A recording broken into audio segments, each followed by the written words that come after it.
Hello दोस्तों, मेरा नाम है आकाश और मैं आज आपके साथ कुछ ज़रूरी बात करना चाहता हूँ। तो जैसे कि आज हमारा टॉपिक है हार्ड वर्क के ऊपर। What is hard work? मैं भी दोस्तों आप सभी जैसा एक आम इंसान हूँ। मैं भी अभी हार्ड वर्क करना जस्ट स्टार्ट किया है। मैंने अपने खुद के ट्यूशन्स क्लासेस चलाता हूँ, साथ ही साथ मैं स्टडीज़ करता हूँ। सो आई नो मनी की वैल्यू कितनी है लाइफ में। तो आप सभी को आज हम मनी की वैल्यू सिखाते हुए एक बहुत ही अच्छी सी कहानी सुनाना चाहता हूँ। आशा करता हूँ कि आपके लाइफ में इसका बहुत यूज़ होगा। तो कहानी की शुरू करते हैं। कहानी कुछ इस तरीके से है। शेरगांव नाम का एक गांव था। उस गांव में दयालु सेठ नाम के एक सेठ जी रहा करते थे। सेठ जी ने बड़ी मेहनत करके, बहुत ही परिश्रम करके, लोगों की मदद करके और ईमानदारी से बहुत सारा धन कमाया था। यानी कि वो एक सफलता के शिखर पर पहुंच चुके थे। उनकी शादी हो चुकी थी, उनके 2 बच्चे थे, एक लड़का और एक लड़की। जो उनका बेटा था रोहन, वो गलत संगति में पड़ चुका था। वो अपने पिताजी की मेहनत की कमाई हुई जो दौलत थी उसको पानी की तरह बहा रहा था। पिताजी ये देखकर काफ़ी परेशान थे कि रोहन उनकी कमाई हुई जो इतने सालों की मेहनत थी उसे पानी की तरह बहा रहा है। तो अब पिता ने सोचा कि मुझे अपने बेटे को हार्ड वर्क का मतलब बताना चाहिए। उसे पता होना चाहिए कि पैसा कमाना कितना मुश्किल चीज़ है।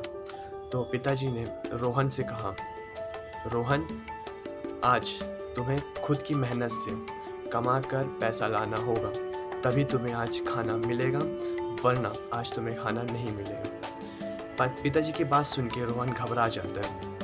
रोहन कहता है, पिताजी आप ऐसा क्यों कर रहे हो? आखिर पिताजी की बात तो हर किसी को माननी पड़ती है। तो इसी तरह मोहन ने भी पिताजी की बात बाद में थोड़ा आनाकानी करने के बाद आखिर में पिताजी की बात मान ली। पिताजी ने बड़े गुस्से से कहा, रोहन, अगर आज तुमने अपनी मेहनत का पैसा कमा के नहीं लाया तो तुम्हें खाना नहीं मिलेगा। तो फिर आखिर में तय हुआ। रोहन ने बोला, ठीक है पिताजी, मैं पैसे कमा के लाऊंगा। रोहन घर के बाहर चला गया। उसे कुछ समझ में ना आया कि पैसा कहाँ से कमाया जाए। तो रोहन ने बहुत यहाँ वहाँ घूमने के बाद उसे मेहनत नहीं करना था। He just wanted that some money so he can show it to his father। लेकिन उसे कहीं उसे पैसे की ज़रूरत दिखाई ना थी। तो आखिर में वो अपनी माँ के पास गया। कहा, माँ, पिताजी ने मुझे पैसा खुद की मेहनत से कमा के लाने के लिए कहा है, बट मैं क्या करूँ माँ, मैं अभी छोटा हूँ, मैं पैसा नहीं कमा सकता। ऐसा उन्होंने माँ से कहा। अब माँ की ममता। माँ ने कहा, बेटा कोई बात नहीं, लो मैं तुम्हें पैसा दे देती हूँ। तो माँ ने बेटे को पैसा दे दिया। जब शाम को रोहन घर लौटा, उन्होंने दयालु सेठ को पैसा दिखाया। बोला, लो पिताजी, मैंने ये पैसा अपनी मेहनत से कमा के लाया हूँ। पिताजी ने कहा, तुमने पैसा अपनी मेहनत से कमाया है? तो रोहन ने कहा, जी पिताजी, मैंने इस पैसे को बड़ी मेहनत से कमाया हूँ। पिताजी ने कहा, जाओ इस पैसे को ले जाके कुएं में फेंक दो। रोहन एक पल भी ना सोचा और सीधे जाके उस पैसे को उसने कुएं में डाल दिया। ये देखते ही सेठ जी समझ गए थे ये पैसा रोहन की मेहनत का नहीं है। उनको अपनी बीवी पे शक हुआ। उन्होंने रोहन की माँ से कहा, तुम ऐसे अपने बेटे को बढ़ावा देती रहोगी तो एक दिन लड़का बहुत बिगड़ जाएगा। उन्होंने गुस्से में आके रोहन की माँ को उनके ससुराल भेज दिया। अब अगले दिन फिर से पिताजी ने रोहन को कहा, रोहन, आज तुम्हें फिर से अपनी मेहनत से पैसे कमा के लाने होंगे, तभी तुम्हें रात तक खाना मिलेगा, वरना नहीं। रोहन ने कहा, हर बार की तरह, पिछली बार की तरह उससे भी लगा कि फिर से माँ से मांग लेगा, बट इस बार माँ घर पे थी नहीं। बेचारा दुखी रोहन पिताजी की बात मान के घर से तो निकल गया और बाहर उसने कोशिश की कि कुछ काम धंधा मिले, बट उसके हिसाब का कोई काम उससे मिलता नहीं था। सब जानते थे कि रोहन दयालु सेठ का बेटा है और उसे पैसों की क्या ज़रूरत, उसे काम क्यों चाहिए। फिर बाद में जब उसे कहीं कुछ काम धंधा दिखा नहीं और उसका मन भी नहीं करता था कहीं काम करने का, सिंपली ही was just roaming here and there. और जब शाम हुई तो वापस घर के पास आया। उसने अपनी बहन को देखा। बहन से कहा, बहन, पिताजी ने मुझे पैसे कमा के लाने के लिए कहा है, बट मुझे कहीं काम नहीं मिला, मैं क्या करूं? और वो अपनी बहन के सामने रोने लगा। बहन ने अपने भाई को कहा, भाई कोई बात नहीं, लो मैं तुम्हें पैसे देती हूँ, वो पैसे तुम पिताजी को दिखा देना और फिर पिताजी तुम्हें खाना दे देंगे। हाँ, तो ये बात कह के बहन पैसा ला के दे देती है रोहन को। एंड देन रोहन वो पैसा लेके आता है घर पे और पिताजी को दिखाता है। पिताजी फिर से पैसा लेने के बाद कहते हैं, जाओ इस पैसे को ले जाके कुएं में फेंक दो। रोहन फिर से एक पल भी ना सोचता और उस पैसे को ले जाके कुएं में फेंक देता। आखिर पिताजी को फिर से समझ में आ गया कि ये पैसा उसकी खुद की मेहनत का नहीं है, ये उसे फिर से किसी घर वाले ने दिया होगा।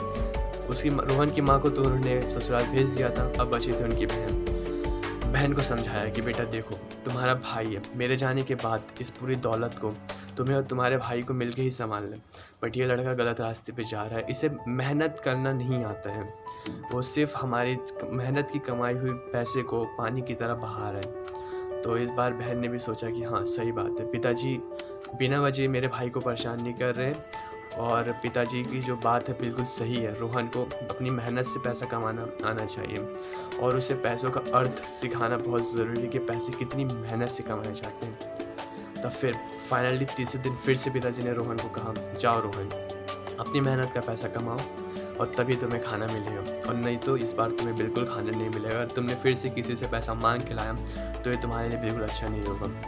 ऐसे स्ट्रिक्ट वार्निंग के बाद रोहन गया घर से, और रोहन जाके फिर इस बार तो पता था कि दीदी पैसा देने वाली है नहीं, मम्मी भी घर पे है नहीं, तो रोहन के पहले से माइंड सेट था कि मुझे कहीं ना कहीं से पैसा कमा के लाना ही होगा अगर मुझे रात तक खाना चाहिए। तो रोहन गया, उसने बहुत ढूंढने की कोशिश की, हर बार की तरह सब जानते थे कि दयालु सेठ का बेटा है रोहन, उसे पैसों की क्या ज़रूरत, किसी ने उसे काम नहीं दिया। वैसे ही काम की तलाश में रोहन आगे बढ़ता गया, फिर वो मार्केट आ पहुँचा।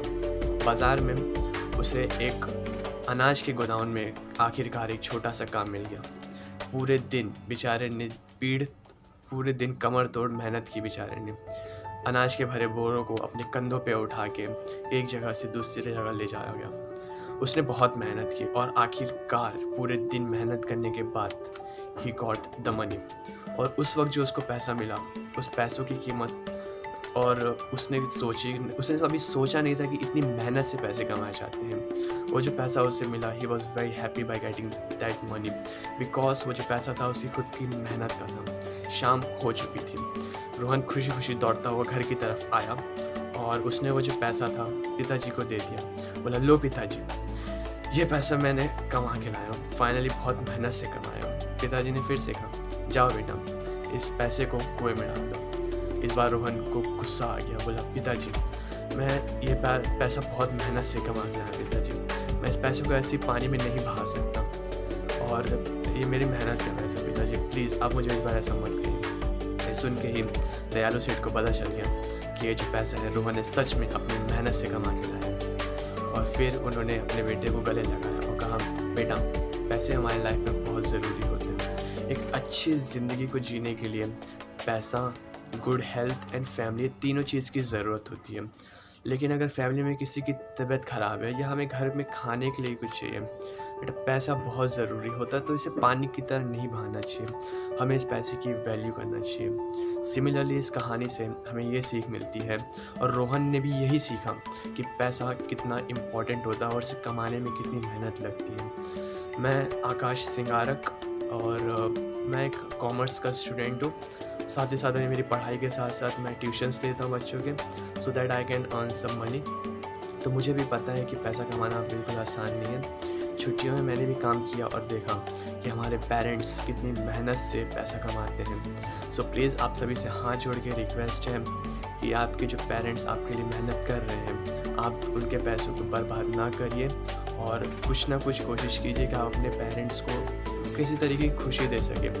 हमेशा अक्सर मैंने देखा है कि बच्चे अपने पेरेंट्स से बहुत रूडली बात करते हैं, ज़िद करते हैं पेरेंट्स से कि पेरेंट्स मुझे महंगा मोबाइल चाहिए, मम्मी मुझे बाइक चाहिए and all that stuff. But हमें ऐसे नहीं करना चाहिए। आखिर वो हमारे पेरेंट्स हैं, हमारी भलाई के बारे में सोचते हैं और खुद जितना हो सके हमारे लिए करने की कोशिश करते हैं। सो मैं आप सबसे यही एक बहुत इंपॉर्टेंट बात के लिए आज मैंने ये वीडियो बनाई है।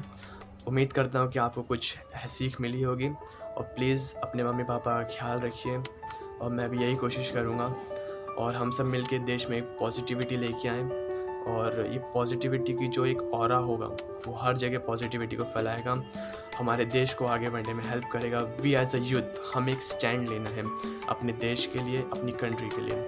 सो जय हिंद, वंदे मातरम। देखते रहिए, मैं ये नहीं कहूँगा कि देखते रहिए, बट अगर आपको कुछ ना कुछ सीखना है तो हमारे साथ जुड़े रहिए, क्योंकि इसी तरीके की मैं और कुछ नॉलेजेबल वीडियोस लाता रहूँगा। Thank you so much once again.